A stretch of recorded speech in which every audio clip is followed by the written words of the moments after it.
Assalamualaikum warahmatullahi wabarakatuh. Wilujeng tepang dangu deui sareng mangkince. Alhamdulillah kanggo dinten ayeuna tiasa napangan deui. Satacana dipedar icarios simkuring nganuhunkeun kana tos like, komen sareng subscribe-na nya. Hatur nuhun. Atuh di mana wae ayana mugia dipaparinan kesehatan sareng digampilkeun dina milari rezekina amin.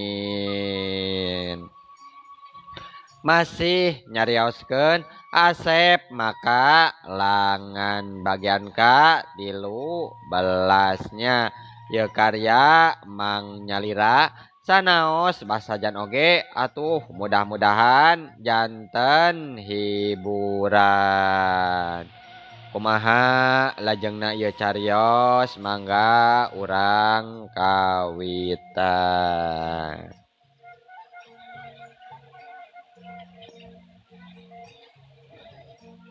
Nya tentu kudu dititah 2 kali kabeh bareng pating berebet lulumpatan ngudag nu kabur rahmat sakapeung ngareret ka tukang bari naker tanaga sabab sieun kasusul nu gudag teh memang nya kaleker jarangkung badag deui tanagana kuat tapi ari palebah dibawa lumpat angger rada boyot ngan eta kaayaan justru mata kurang waspada tur iatna pikeun rahmat asa mokaha meureun pedah musuh teu bisa lumpat gancang manehna ngadon ngulinkeun sarta sakapeung mah ngalieuk ka tukang bari nangtung meureun musuhna hari dihareup manehna teu sadar aya tihang listrik sagede pingping nyaho jalan hareupeun teu nyaho jeung aya pengkolan deui atuh wae balangah ka tukang. Oh sok udag aing yo menangkeun aing mun bisa mah hayo boyot sia teh lalumpat teh euy haha bolot pisan tapi ari lieuk jeger tarang rahmat diadu jeung tihang listrik tarik dituna bari teu nyaho mimitina tur temerapna mah langsung katur lengan sirahna asa lalieur terus wae kaparehan teu inget di bumi alam.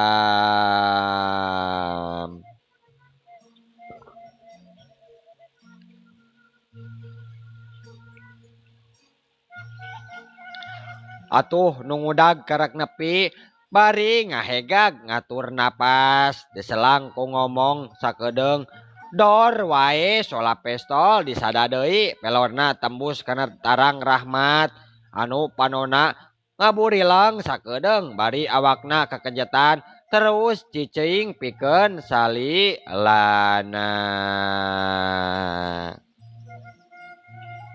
Sanggeus ajal rahmat kabeh gancang ngatur siasat bugang rahmat rek dibawa wae cenah disetorkeun ka Abah Dobling. Untung eueuh jalma sejen nu nanginan kana kajadian jadi bersih moal aya buntutna tina laku pembunuhan moal aya pihak berwajib nu bakal ngusut.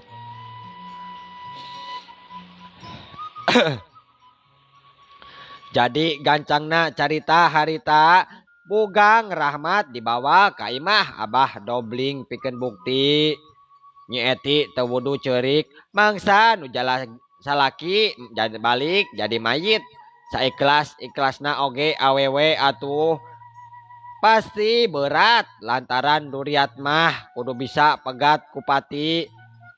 Aduh pogok keneh abi teh da keur memejeuna jaba ngora keneh keur mejeuna sono pogot dina rumah tangga ngan nyaeta atuh Kang ari ku kecewa mah kucewa kuring teh aduh kumaha ieu teh kudu ikhlasnya kuring teh ampun teuing Kang Rahmat sarua ajeng karanapan nyeeti harita. Senggeus maot salaki aya rasa kaduhung tapi rek ngadakwa ka bapana sok sieun dicarekan kocapkeun sabulan ti harita nyimai rada nguyung kumaha teu berag dina sapopoena harita ngan untung aya budak nu jadi ubarna bari kubah dobling sok rajeun wae diupahan.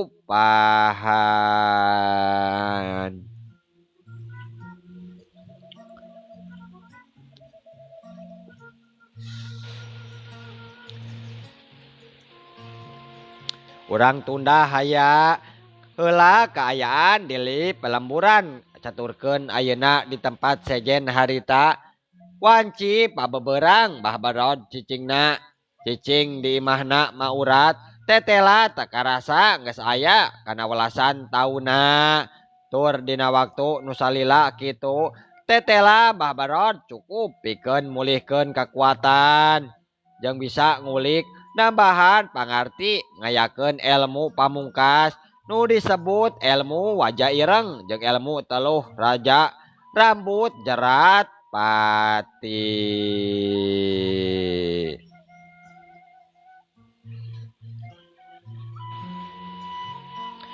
Jeung Mbah Barod teh leuwih ti heula nyangking hiji ilmu teluh nu disebut rambut penenung raga anu saelila ieu rajeun digunakeun tapi sebenarna mah Mbah Barod teh geus lila tara ngagunakeun ilmu teluh fokus we narimaan pasien nu hayang munjung ka siluman nu gagege di laut kidul.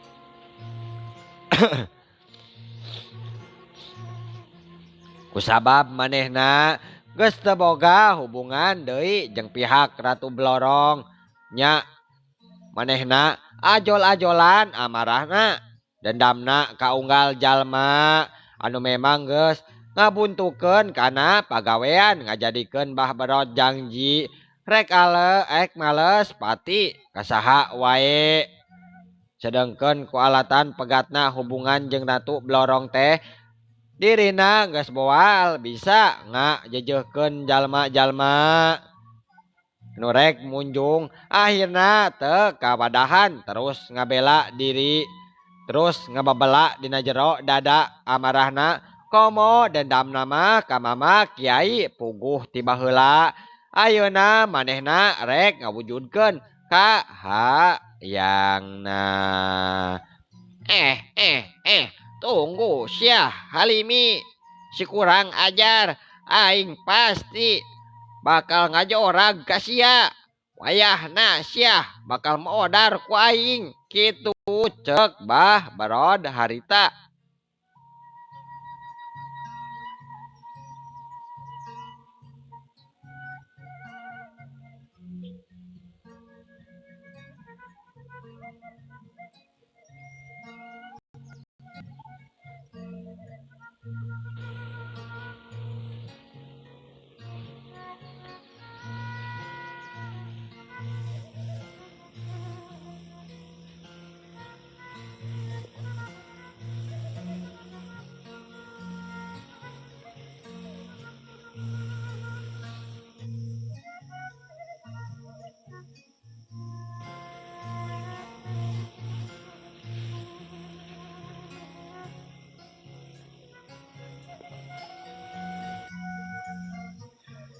Urang caturkeun ayeuna di pasantren Al Hikmah harita Bu Hajah nuju gunem catur jeung Mama Kiai Halimi pok Bu Hajah harita mimiti cuma harita abi leres kitu teh mabi nanging perkawis Yuswa mabi saha anu ninga atuh sepuh teu anom cek Bu Hajah sadar umur saha nu nyaho cenah teu ngora tekolot urusan maut mah anging pangeran. Enya hampura umi hampuranya mun ayeuna mah abi teh salah kecap ngan mun seug caritaan abi jadi kanyataan omat umi teh jeung nyai kudu ikhlasnya narima kana kanyataan sabar di luar teh tetep aya musuh aya jalma nu nganggap musuh tur nong toyong karena kelemahan pihak urang kitu umi saha kitu teh ya abi saha ieu Mbah Barod sanes tapi pami laras Mbah Barod mah geuing ayeuna geuning karakah tos welasan tahun bi taya ngutruk-ngutruk ka dieu taya embol-embol datang tah kukituna atuh cariosan nyeuis baheula tejanten kanyataan sarta alhamdulillah memang ieu bi anu dipikaharep teh cek Bu Hajah Imas ngingetan caritaan Kiai Halimi bet lain upama wasiat baik bakal aya cenah pancang pakewuh diantarana bakal aya korban jiwa tangtuna baik eta kaayaan Bu Hajah Imas teu mikeun.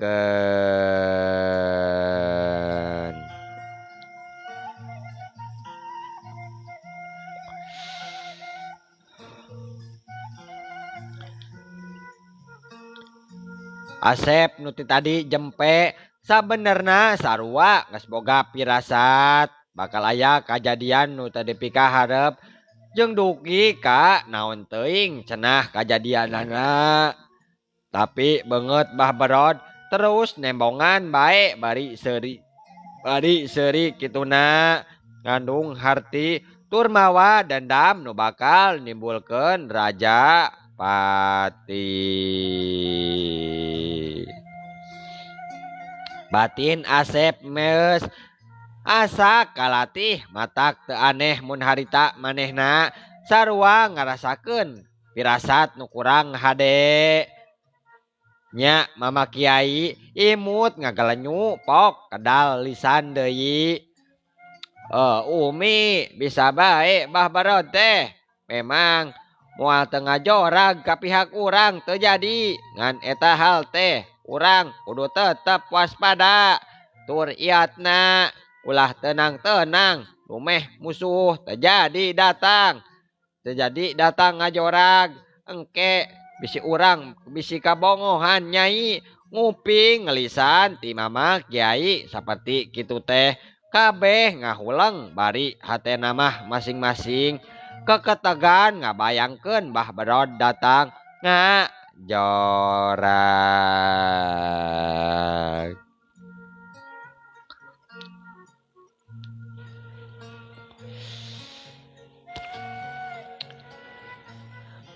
Aduh abi kahoyong abi mah Mbah Barod teh atuh bi sing ulah sumpingnya urang sadaya teh tos tiis ting trim taya emutan naon-naon abi pami Mbah Barod sumping ajijah teh keung abi cek nyi ajijah nagrakeun perasaan anak harita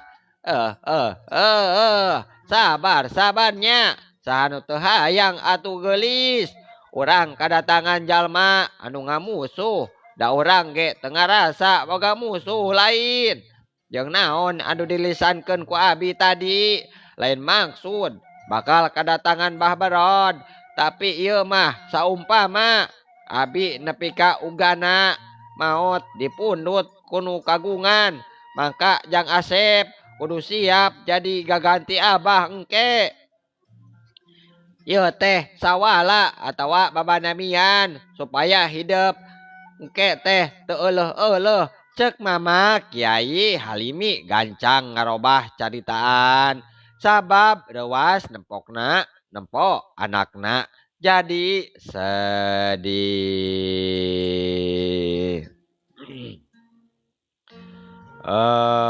Punten Mama kitu deui Bu Hajah sareng Nyi Ajijah ayeuna mah mama sing mugi we dipanjangkeun yuswa kalih umi Nyi Ajijah sami perkawis eta mah engke deui wae teu kedah dibahas ti ayeuna. Isin salesna SIM abdi bet dipaparinkeun amanat ku saria mama. Sedengkeun mama tepan masih keneh sehat teu kenging waka nyarios ngeunaan paturainya waktos lumaku hiji hirup. Cek Asep kapaksa nyarita kitu hadita. Amin ya robbal alamin. Geus ayeuna mah atuh wang dalahar heula yuk. Urang teh ti tadi ngadon ngobrol dahar acan. Cek mama Kiai Halimi antuk namah ngajakan dahar. Sabab memang ti isuk canda lahar.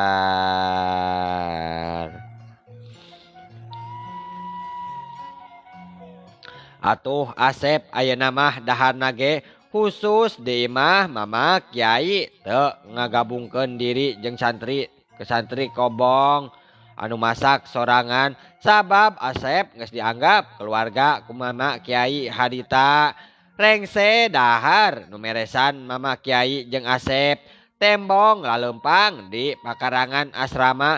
Kituna ngobrol padudu waan.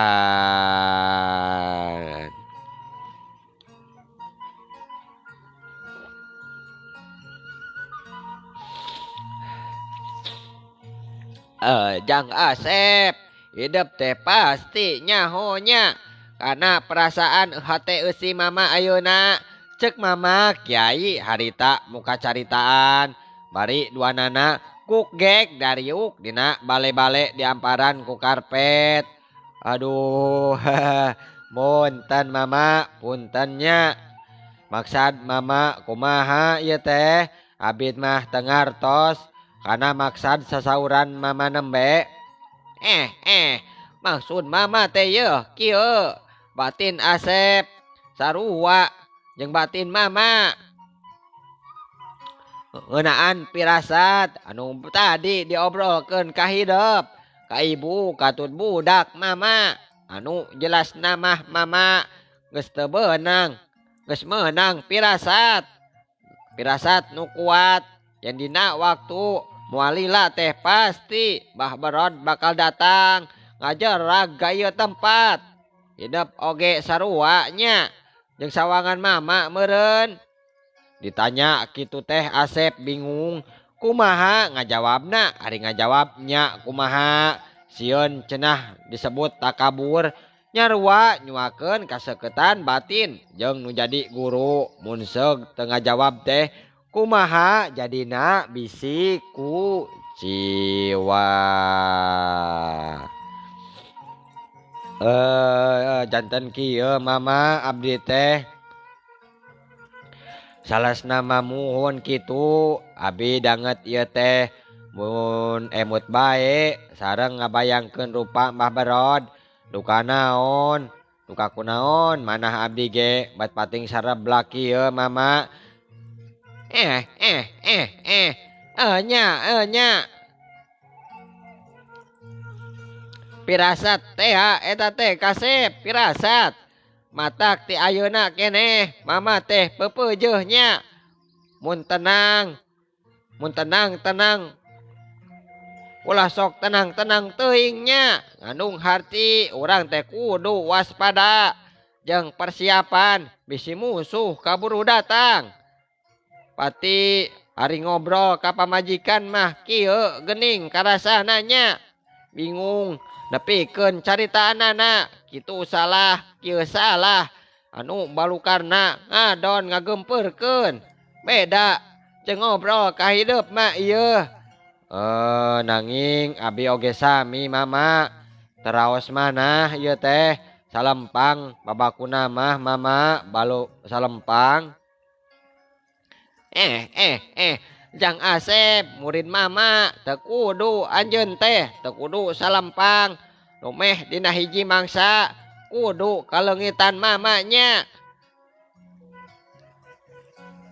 Sabab ngadegna pasantren lain ukur pedah aya mama nu aya tapi ku ayana murid-murid nu sakieu loba.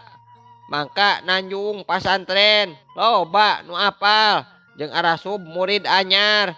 Tur mama teh yeuh nu jadi kokolotna sarta diwakilkeun ka murid-murid anu memang geus lila jeung cukup mampu ngawurukan barudak.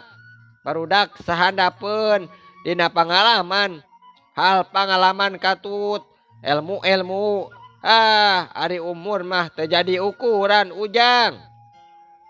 Jeung leuwih nati eta mama teh nitipkeun we anak ama ka hidep. Ngarah mun mama geus eueuh anak hidep.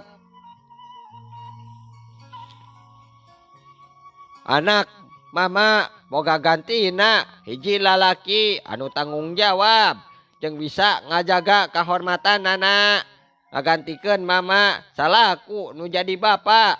Sedangkeun hidep engke bari ngajaganya kudu badi jadi salaki ka pamajikan. Mama satuju mun hidep salaki ka budak mama. Mama salila ieu merhatikeun hidep duaan teh cocok mun ngarumah tangga kumaha ujang.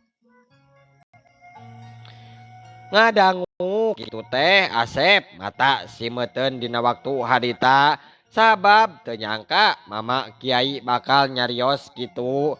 Jeung memang nyana teu bisa ngabantah Asep kana kaayaan kitu. Salila ieu memang deket jeung Nyi Ajijah teh, tapi can ari nagrakeun perasaan mah komo langsung ka jenisna. Sanajan sorot panon masing-masing teh geus ngebrehkeun perasaannya jeung deudeuh mun pareng Pak Amprok. Ngan wae tayohna Mama Kiai merhatikeun Kajang Asep katut Nyi Ajijah beki dieu teh beki tambah deket. Tapi masih kawates ku ugaran hukum anu can muhrim.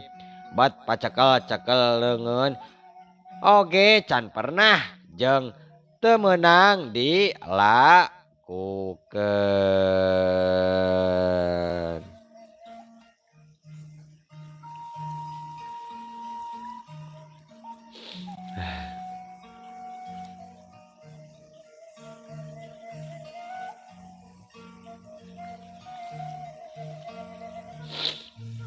Ngan kabungah Asep teh teu bisa sapinuhna karasa sabab masih salempang. Sok inggis Nyi Ajijah teu sahate dina hal hubungan. Sok sanajan manehna duaan teh salila kaliwa kawilang deket tur taya anu ngangisi kudi. Asep tingkat tingali ngadon ngahuleng mencerong ke tempat nu jauh. Terus setengah ngarenjak mangsa Mama Kiai naros deui. Kumaha hidup sayaga diri mun jadi minantu mama ieu. Oh hapunten abdi mama, hapunten. Danget ieu bilih lepat ngawaler kana partarosan salira sarta nguciwakeun kana salira mama. Tur waleran abdi danget ayeuna samentawis mah panginten moal tiasa nangtoskeun antara siap kersa sareng moalna mama. Nanging abdi sejak we nyuhunkeun waktos kangge ngemutanana. Langkung ti eta abdi teh kalintang isin mama utuwang putra bilih alimeun ngajang jauhkeun ka diri abdi anu sakieu buktosna katambi bilih anjeunna tos gaduh kagungan cem-ceman. Abdi alim kedah ngaruksak hubungan anu sanes. Atuh salami ieu abdi caket sareng anjeunna teh teu kantos nyarios soal pribadi. Langkung jelasna mah abdi teh panginten sareng tuang putra mung sawates rerencang nganungkul mama sareng waktosna seep mama. Aduh Punya waktosna kabujang CF cenanya. Insyaallah enjing atanapi pageto tiasa dilengkeun deui dina seri ka 13-nya 14-nya mangking ce ngaturkeun wabillahi taufik wal hidayah wassalamualaikum warahmatullahi wabarakatuh. Ca